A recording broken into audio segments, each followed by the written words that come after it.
So let's see who will be the first. What will be the first question we tackle here on the anti-advice show?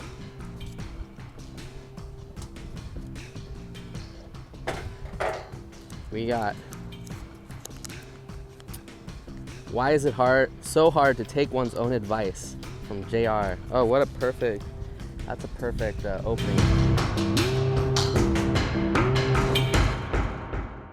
But yeah, why is it difficult to take your own advice? A really good question. One, because your advice sucks, because you don't know anything. Why should anyone listen to you? I know a lot, I hardly listen to myself. It's difficult to take your own advice because your advice sucks. Your advice sucks as advice, one, and two, advice sucks in general. You'll always hear therapists say, well, I don't give advice, I do like psychotherapy. And part of that's the form of therapy, but then another part of that is that advice sucks in the first place.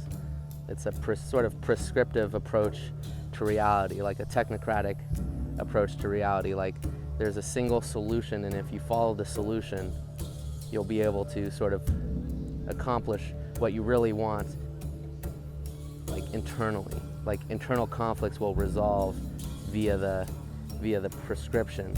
The initial sort of way that we figure out things is we have an intuitive sort of feeling about it, or we have an intuitive sort of abstract notion about it. And Kant went over why that intuition is important, because you can't necessarily reason like a triangle. What is that?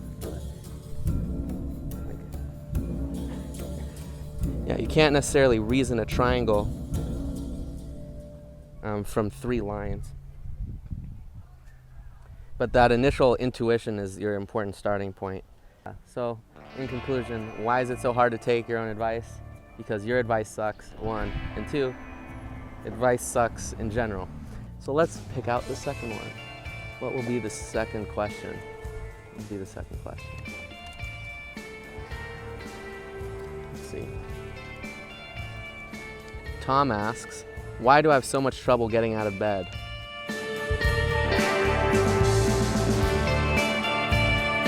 There's a lot of reasons that one would have trouble getting out of bed. One might be really comfortable, but if we look at that as sort of its own signifier, the trouble getting out of bed, I think that's a good way to think about symptoms in general. It's why do I have trouble stopping enjoying the symptom? I imagine your bed is comfortable. I imagine it's sort of a nice place to be. You don't have to deal with the heat like this. It's fucking hot outside. Yeah. There's lots of reasons to continue to enjoy the symptom. One is because it's sort of nebulous what constitutes the symptom. And 2, health in general and mental health and correct functioning is sort of ambiguous as well. So there is, in terms of getting up and going outside, we could ask, why do I have trouble getting up and going outside? That might be an easier question. It's like, well, I don't want to go outside. It's hot outside, right? So that might be why you have trouble getting out of bed. 2, I don't have good mental health advice, because I specifically cannot, for legal reasons, give you good mental health advice. So, why is it so hard to get out of bed? Same reason it's hard to stop enjoying any sort of symptom. It's how you get enjoyment out of the world.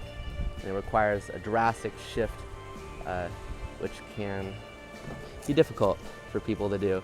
And the other answers aren't always so clear, and they're not so singular. So let's see. Oh, here, we got a long one. We have appropriated ourselves as slaves and masters of capital. We are in a burnout society. What should we do? From Gabriel. A burnout society.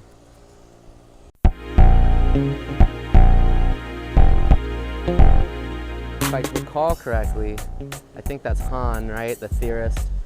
And he already had an answer to that, which was the reason we're in a burnout society is because we're in a sort of narcissistic, self-referential loop that we can't get out of. And the cure for that is posited, is somehow getting out of that self-referential loop and rediscovering the other. So if we were to rediscover the other, for instance, we're shooting this video, so how do you get out of the burnout society?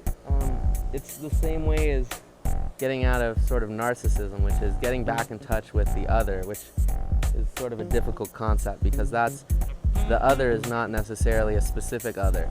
And Zizek would say that, of course, there is no other. We are in fact alone, but there is an other which is sort of rationally present within the machinations of humanity. And that's sort of how to get out of the burnout society, is to strangely rediscover society and get outside of your self-reference as whatever you've decided that you had to be, like a cowboy hat. My hair all fucked up. The advice I might give myself for making an anti-advice show would be to probably continue to shoot the video properly, or continue to answer questions, or do something else like that. But we're gonna demonstrate getting out of burnout society instead by me taking off all this fucking shit, because it's fucking hot out. Getting back in touch with the other. I'm showing you how to get back in touch with the other. Might not be super good YouTube.